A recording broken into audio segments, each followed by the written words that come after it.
pudiera elegir una palabra sería enardecidas. Enardecidas las redes sociales a través de las cuales uno se puede manifestar con la visita en el marco de la sexta cumbre de jefes de Estado de la Comunidad de Estados Latinoamericanos y Caribeños, querida Rina Musali, pues básicamente por dos personajes, lo platicábamos, este personaje de Nicolás Maduro y el personaje de Miguel Díaz Canel, que bueno, evidentemente son personas no gratas por el, el grado criminal, por las decisiones que han tomado contra sus países respectivamente y por cómo tienen a la gente sometida, sin derechos humanos, sin libertad, etcétera, etcétera, etcétera. Por ahí una escritora retaba a Andrés Manuel López Obrador, una cubana, a decirle, ándele, presidente, ¿por qué no se viene a vivir unos 15 días a Cuba, como vivo yo o como viven muchos, para darse cuenta que pues esa no debe ser el futuro de ningún país? ¿Qué consecuencias va a tener la presencia de estos dos personajes al lado de Andrés Manuel López Obrador para México? Hola Fernanda, pues muchísimas gracias por la invitación. Pues mira, desde que llegó López Obrador al poder, la política exterior de México ha girado, es decir, se ha visibilizado un cambio y bueno, sabemos que México no ha condenado a ningún gobierno de izquierda. Y bueno, pues se practica en México y en toda América Latina, no es excepción de México, una política exterior con ideologías y no con un pragmatismo político, y eso nos hace perder a todos los ciudadanos los beneficios y los dividendos de lo que nos da una diplomacia. Entonces, en ese sentido, pues hay una crítica.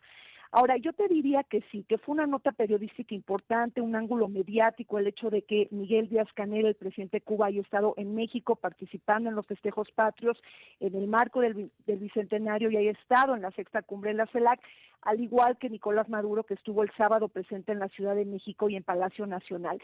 Pero démosle un poquito más visión al asunto, porque no nos otorga toda la perspectiva de lo que está sucediendo en América Latina.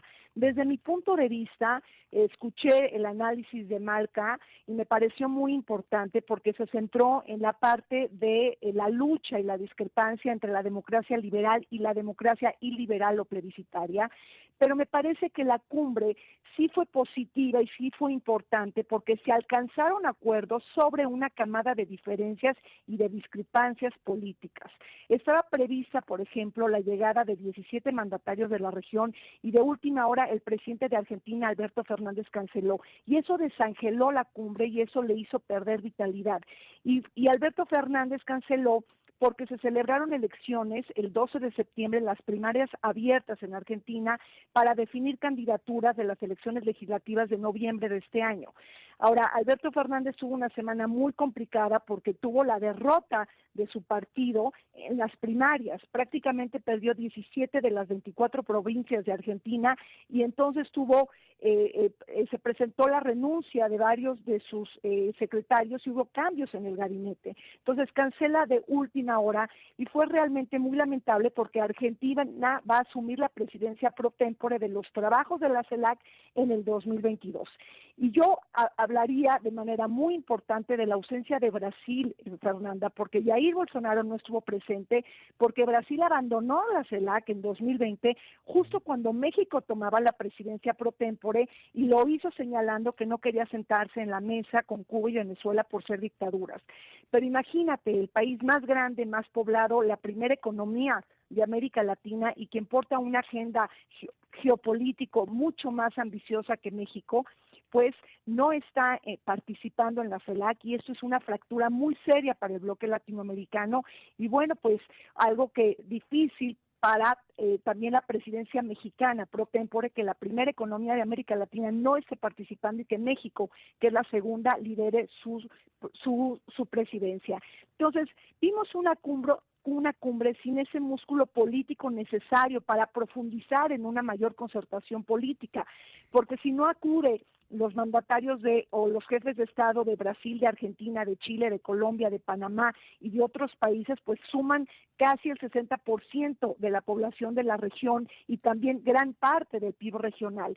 Estuvieron muy presentes el Caribe, que es un bloque muy importante en términos diplomáticos, pero no tienen motor económico a la hora de decidir. Entonces, yo creo que eso desangeló la cumbre en algún sentido. Ahora, me quedo pensando, ¿hay alguna, fíjate, y de manera muy sencilla, yo veo un abismo entre aquellos presidentes que decían, a ver, tú comes y te vas, ¿sí? A otro presidente diciendo, bienvenido, tú eres mi brazo derecho, izquierda, de frente y tú me acompañas a la foto para cualquier lado que yo quiera. Y además pongo a Joe Biden, pues, en su lugar. Pues sí, Fernanda, ¿Eso mira. solamente es un tema mediático o No, sí por tiene supuesto que no. repercusiones? Sí, efectivamente, o sea, yo lo que quiero decir es que sí fue una nota mediática, pero también tenemos que profundizar más qué está pasando en América Latina. Para mí el motor de lo que pasó en la CELAC es que la América Latina dividida y crispada no puede conseguir una sola voz concertada en el mundo para posicionarse. Y ese es el centro de la discusión.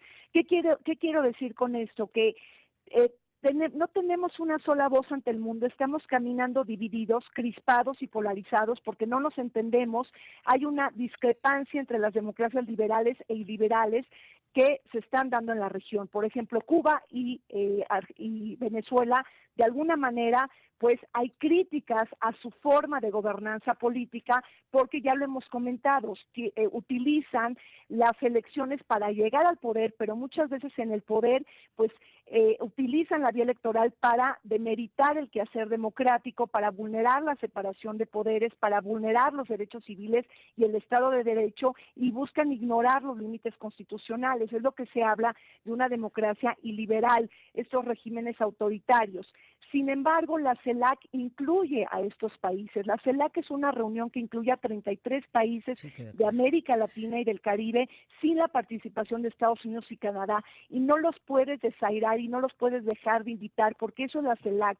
Y México preside los trabajos de la CELAC. Es líder de la CELAC en el 2020 y lo reeligieron en el 2021. Entonces teníamos que invitar a todos los presidentes que participan en la CELAC y a todos los países. Sin embargo, el problema prácticamente es que si estamos tan crispados y polarizados porque ideológicamente tenemos proyectos políticos distintos, entonces no podemos proyectarnos con unidad en el orden global. Y esto nos resta beneficios, nos quita posicionamientos y nos diluye oportunidades. Si no nos ponemos de acuerdo entre nuestros países, ya vimos ahí los diferendos entre Nicolás Maduro, entre Díaz-Canel, con el presidente de Paraguay y el presidente también de Uruguay. Si no nos ponemos de acuerdo, entonces nuestra capacidad de incidencia en el mundo, estoy hablando de geopolítica, entonces decae. Es decir, nuestro posicionamiento en el mundo está decayendo porque tenemos una región que no tiene una carta común de entendimiento y eso es lo que denotó la CELAC. Ahora, eso para mí es lo más importante, porque además, Fernanda, sí tenemos muchas cosas en común, la geografía, el intercambio comercial, el idioma, las raíces, pero necesitamos concertar políticamente porque América Latina se puede volver en un actor irrelevante en materia de incidencia y de influencia global, y eso sí es muy preocupante. Pero además, ¿cómo puedes, empeñarte en atacar un intervencionismo, ¿no? Como de Estados Unidos a Cuba, que atenta contra la libertad y el bienestar de países como este, pero no hablar del autoritarismo que hay justamente en Cuba, en Venezuela, en Nicaragua, etcétera? Históricamente Latinoamérica ha sido un claro reflejo de que esos regímenes solamente llevan a pisotear los derechos humanos, a una pobreza, a genocidios como los que estamos viendo públicamente y frente a los ojos del mundo. Entonces, si no hay una voz en América Latina, nos vamos a desdibujar. México forma parte de esa área geopolítica, pues. Pero entonces, ¿cómo quedamos de todas maneras nosotros siendo vecinos, porque no es lo mismo la relación de Brasil y Argentina, que andan por allá abajo, que nosotros siendo vecinos. Pues sí, mira, efectivamente en Estados Unidos ya hubo pronunciamientos en estos días. Varios legisladores republicanos de Estados Unidos criticaron al presidente López Obrador por recibir a Maduro y a Miguel Díaz-Canel, por considerarlos responsables de violaciones a derechos humanos. Sobre todo viene el pronunciamiento de Michael McCall, que es un republicano muy importante, integrante del Comité de Asuntos Exteriores de la Cámara de Representantes. Y también inclusive hay una congresista republicana por Florida que objetó la invitación a Díaz-Canel. Y bueno, en Estados Unidos hay que recordar que Maduro enfrenta una acusación en la Corte Federal de Nueva York por cargos criminales relacionados por narcoterrorismo. Ahora, efectivamente, sí tenemos un Joe Biden que de alguna manera lo que él está buscando portar en la agenda internacional es la democracia liberal. Esa bandera inclusive va a convocar una cumbre de democracias en diciembre de este año, en el que por supuesto también va a participar México. Es decir, la bandera política de Joe Biden es combatir a las autocracias y ensalzar, es decir, apoyar las democracias liberales basadas en la división de poderes, en el pluralismo político, en los órganos autónomos, en la independencia del Poder Judicial, en el Estado de Derecho, en la defensa y protección de los derechos humanos y en los medios de comunicación independientes. Querida Rina Musali, concluimos en un minutito robándole tiempo a Ulrich Richter Morales, que va a hablar, por cierto, de una mujer también, bueno, una mujer que marcó a varias generaciones, no solo en Alemania, sino en toda Europa, que es Angela Merkel. Resumen de CELAC, Rina. Pues mira, yo vi positivo el intento de México de concertar a países tan diversos, tan heterogéneos y no lineales. El solo hecho de haberlo sentado en la mesa fue positivo porque está integrado el organismo por 33 países. México preside la CELAC y todos tenían que haber estado participando. Sí al diálogo, sí a la cooperación, sí a la concertación política, pese a la diversidad y a las diferencias políticas e ideológicas. Eso también es un principio democrático. Tenemos que dar un ejemplo de que la tolerancia y la inclusión política es importante y debatamos ideas con argumentos y contraargumentos, pero todos tienen que ser bienvenidos en el sentido de que México preside, es líder de este gran mecanismo regional y bueno, pues bienvenida a la crítica y bienvenida a la discrepancia, pero México facilita el diálogo y eso es positivo. Además, hubo éxitos importantes en medio del peor shock económico y sanitario de los últimos 100 años.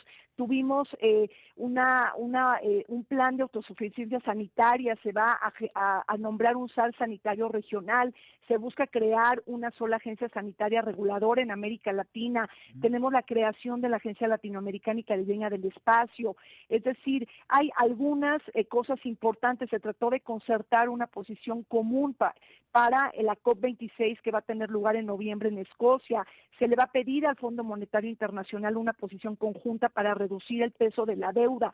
Lo importante es llevar una voz concertada de América Latina al mundo. Si no lo hacemos, cada vez vamos a ser más irrelevantes, menos importantes y nuestra capacidad de influencia, de incidencia en el mundo está decayendo y eso es lo más preocupante. Rina Musali, gracias. Eres @Rina Musali, ¿verdad? Yo te sigo en Twitter, tú me sigues a mí. Sigue claro también a Ulrich Richter Morales y así nos seguimos entre todos. Te mando un abrazo. Claro que sí, Fernanda. Oye, Rina, en 30 segundos se podrá #CubaGate, esto que destapa Julen Rementeria de manera importante en esta investigación en donde hay un fraude de muchos millones y destapa lo que se llama el CubaGate. ¿Estás enterada? Sí, en esta mañana me enteré, pero bueno, todo esto hay que sumarlo también a las protestas sociales masivas en Cuba que tuvieron lugar el 11 de julio y todo este movimiento de patria y vida. Entonces, sí, realmente Cuba pues está en los reflectores internacionales. Pues ahí el destape del famoso CubaGate. Gracias, Rina.